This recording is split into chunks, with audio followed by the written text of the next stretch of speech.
course saya suka orang-orang sini acceptance ya. Kalau jadi saya my style ya. Kalau teman, jadi for me ya, di Indonesia is already like my second country, kedua negara di sini. Ya, terus orang-orang sini saya suka juga jadi warm, apa warm? Ya hangat, ya mas hangat juga di sini. Kalau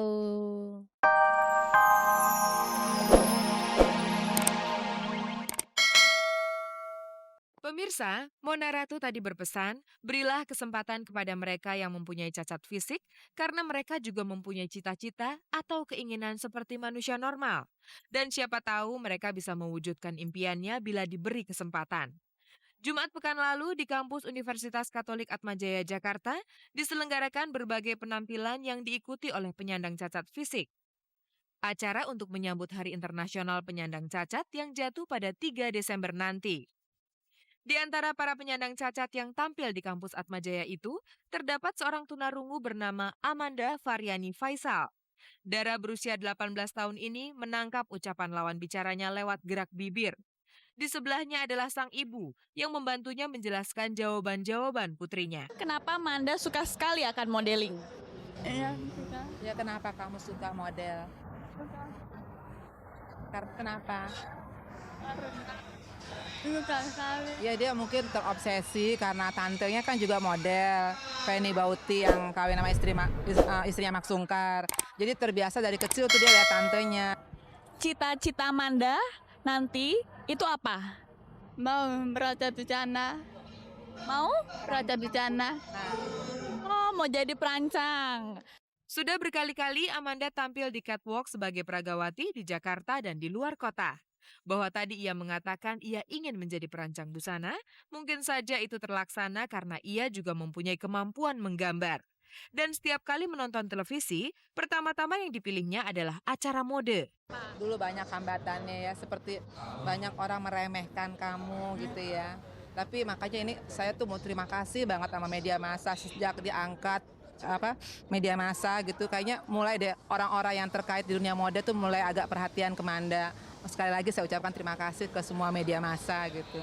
Sejak itu kayaknya Manda tuh sering dapat panggilan casting atau langsung iklan gitu ini. Terus sekarang ada kemungkinan nih mau main sinetron juga tentang dirinya gitu. Amanda yang sangat suka pada warna pink bukannya tidak tahu ada orang-orang yang meremehkannya. Namun ia memilih tidak meladeni. Saya selalu sabar dan selalu banyak berdoa pada Tuhan. Udah punya pacar belum? Kenapa? Belum siap. Kalau punya pacar, mau seperti apa? Mau seperti biasa.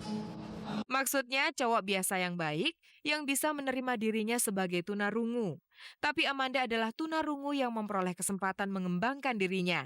Selain sebagai pragawati, ia juga seorang model iklan. Iklan apa aja yang udah dibintangi sama Amanda? Iklan. Tentang iklan matahari. Matahari, Terus coklat tangguh. cover Tango, Apa lagi? sama ini rencana Sari Ayu. Ya.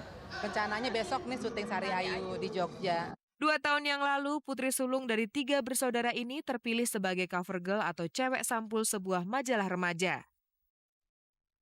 Amanda Faryani Faisal mempunyai kesempatan untuk menyeruakan hasratnya sebagai model. Dalam tempat-tempat menurutku jangan takut, harus percaya diri seperti saya. Harus sabar, tidak usah takut. Ya. of course saya suka orang-orang sini acceptance ya. Kalau jadi saya my style ya. Kalau teman, jadi for me ya, di Indonesia is already like my second country, kedua negara di sini. Ya, terus orang-orang sini saya suka juga jadi warm, apa warm? Ya hangat, ya mas hangat juga di sini. Kalau Filipina sendiri, jadi udah lama saya di luar negeri ya. Saya nggak biasa di Philippines. Maribeth yang lebih menyukai Indonesia daripada negerinya sendiri. Di Indonesia pula ia punya rencana Januari 2002 nanti mengeluarkan album baru. Tapi belum tahu atau bikin dangdut. Sama juga lagunya Denpasar Moon tapi remix. Maribeth yang sedia berdangdut, tentu hasilnya akan sangat lain dibanding dangdut kita. Sisi lain yang menarik dari itu, kesediaan Maribeth berdangdut adalah cerminan jiwa komersialnya yang tinggi. Ia ingin menggaruk pasar dangdut yang besar di Indonesia. Usia Maribeth kini 29 tahun, pencapaian karir masih menjadi prioritasnya. Masih single, terus tidak ada anak. Planning kapan? Planning, nggak mau planning. Kalau datang aja. Saya mau karir dulu. Jadi masih bisa, masih kuat. Kalau udah nggak kuat, yo udah mau kawin. Mungkin jodohmu nanti orang Indonesia. Terserah. Kalau siapa yang cocok untuk saya nggak apa-apa. Sebelum ini Maribeth pernah pacaran dengan orang Indonesia, tapi ia tidak pernah mau menyebut orang itu. Ini privat. private. Ya, ini private. Jadi, but to cut short, ya, ini sakit hati. Pemirsa, tentu saja Anda masih menyimak kabar-kabar dari Kabar Kabari. Berikut ini kabar-kabar yang layak Anda tengok. Imaniar datang ke Polda Metro Jaya. Ini dilakukannya karena Maxdon suaminya berbuat ulah melakukan penganiayaan terhadap karyawan tempat wisata Pulau Ayer di kawasan Kepulauan Seribu. Penyanyi ini datang ke markas polisi Jakarta semata-mata sebagai seorang istri yang suaminya harus berurusan dengan penegak hukum akibat ulahnya. Saya di sini bukan sebagai apa-apa, saya sebagai istri Maxdon aja dan penterjemahnya. Jadi sampai sejauh ini akhirnya Max ditahan. Maxdon yang berasal dari Amerika itu memang sudah bisa berbicara bahasa Indonesia. Tapi untuk urusan serius macam ini, Imaniar menyediakan diri sebagai penerjemah agar pemeriksaan tidak melahirkan salah tafsir hanya gara-gara bahasa yang digunakan kurang pas. Perasaan saya masih rancu karena saya belum tahu apakah itu setimpal dengan apa yang dia sudah tindakan dia gitu.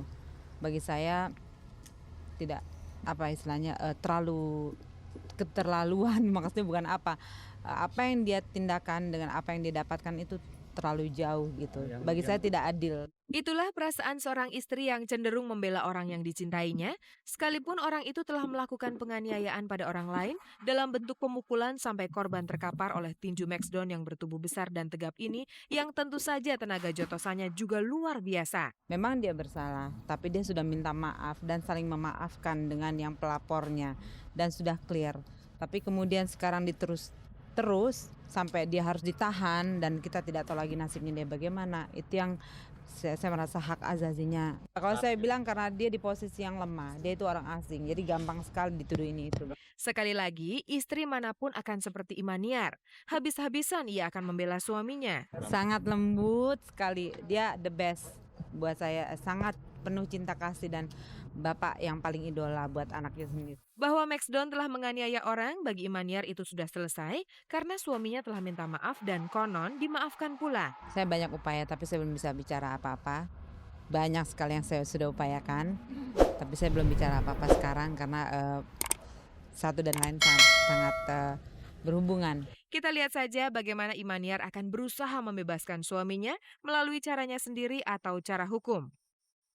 Saya jadi teringat peristiwa awal Juli lalu ketika Istirokah pembantu Maxdon dan Imaniar lapor ke polisi bahwa dirinya telah dianiaya majikannya. Saya kira-kira Anda bisa lihat nggak ada bakat saya nyakiti visual orang.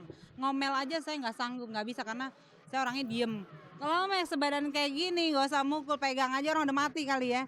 Menurut Maxdon dan Imaniar, yang sesungguhnya terjadi adalah pembantu itu mencampur pakaian bayi mereka dengan pakaian Istirokah di tempat cucian. Maxdon pun marah. Pikir aja, anaknya baju, masuk ke baju anak, di dalam itu ada kolornya dia. Bagaimana? Kita gak marah apa tidak? Pasti marah dong, itu Pasti manusia punya reaksi, harus marah dong. If saya bilang gak marah, gak mungkin. Begitu saya bukan manusia dan saya gak jujur. Itulah pemirsa, sedikit gambaran tentang Maxdon yang pernah dilaporkan ke polisi sebelumnya, terlepas dari siapa benar, siapa salah. Tapi satu hal, terhadap Imaniar, Maxdon tidak pernah berbuat kasar. Nggak di tempat, aku nggak lihat. Kenapa? Oh, sangat sayang. Bener. Suatu senja di sebuah apartemen di kawasan Senayan, di situ ada kehidupan yang indah. Nafa Urba dan hadirin berdoa bersama sebelum berbuka puasa. Sang ibu yang beragama Kristen hadir pula di sana. Indah bukan? Sore mendekati senja. Di sebuah apartemen di bilangan Senayan, Jakarta Selatan, ada kegiatan doa bersama menjelang buka puasa. Nafa Urbah yang punya hajat.